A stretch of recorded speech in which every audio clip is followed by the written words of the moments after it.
children, welcome back to the Term 3 online class, Class 6, Subject Science. Today, we are going to see about the continuation of Unit 3, that is Chemistry in Everyday Life. First, we are going to see about the fertilizers and then cement.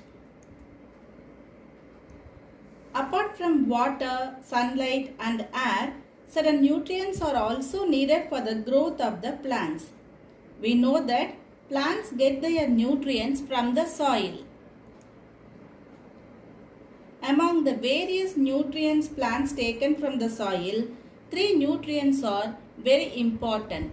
They are nitrogen, phosphorus and potassium. These three nutrients are known as principal nutrients.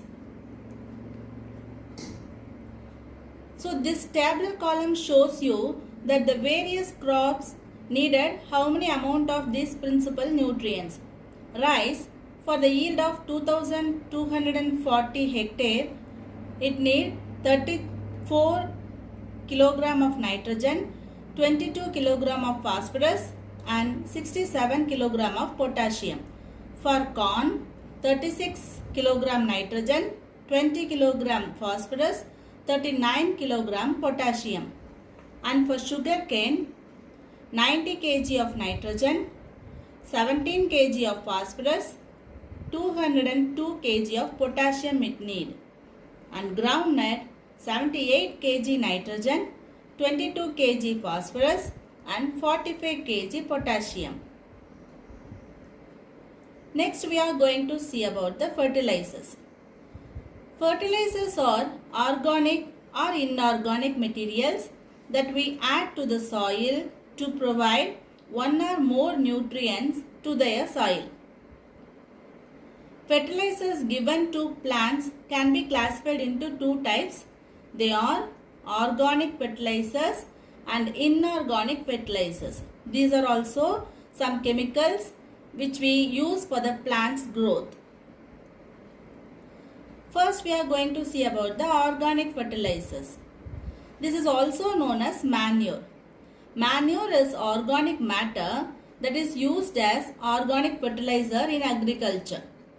Most manure consists of animal feces. Other sources include compost and green manure. So, this is purely organic, that is only the animal and plant wastes are used as the nutrient for the plant growth. Next, we are going to see about the inorganic fertilizers. The fertilizers prepared by using natural elements by making them undergo chemical changes in the factories are called inorganic fertilizers. For example, urea, ammonium sulfate and superphosphate. These are all some of the fertilizers which were made in the factories. So these are called inorganic fertilizers. So here are some of the fertilizers and how many percentage of nitrogen, phosphorus and potassium it contains. It shows this tabular column. First, urea. Urea contains 46% of nitrogen and 0% of phosphorus and potassium.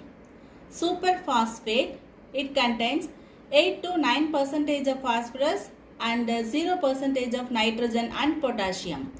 Ammonium sulfate, it contains 21% of nitrogen and 0% of phosphorus and potassium. So potassium nitrate, it contains 13% of nitrogen, 0% of phosphorus and 44% of potassium. So we can use this according to the type of crop. Do you know, children, farmers' friends? Which is farmers' friends? The earthworms are called farmers' friends.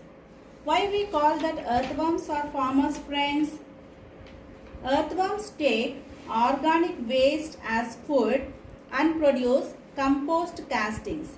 So earthworms are known as farmers' friends because of the multitude of services they provide to improve the soil health and consequently the plant health. So the vermicompost which we made from the earthworms is a very good manure for the plants which make the plant and us healthy.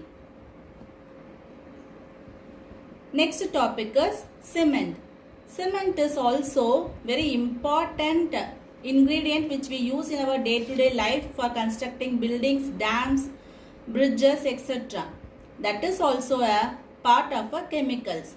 So for making cement, we need some materials. They are lime, clay and gypsum. The mixture of these three materials gives us cement, which are very useful in our day-to-day life. Uses of cement. Cement can be used in three forms, that is mortar, concrete and reinforced cement concrete. First we are going to see about the mortar. Mortar is a paste of cement and sand mixed with water. In houses, mortar is used to bind building blocks for constructing walls, to apply coating over them and to lay floor. Next one is concrete. Concrete is a mixture of cement, sand and gravel. It is used in the construction of buildings, bridges and dams. Next one is reinforced cement concrete. Reinforced cement concrete is a composite material by making iron mesh with cement. This is very strong and firm. It is used in the construction of dams, bridges, centering works in houses and construction of pillars. Huge water tanks, water pipes and drainages are built with this. So this is very important in our day-to-day life. Next one is home fun for us. So visit the agriculture field nearby and list out the crops and type of fertilizers what we are using in that particular crop. So this is the home fun. So visit your nearby agriculture farm and write down the crop's name and what are the fertilizers, whether it is organic or inorganic fertilizer, you have to write. So hope you understand this session very well, children. Let me meet with some other chemicals which are useful in our day-to-day life with the next session. Thank you.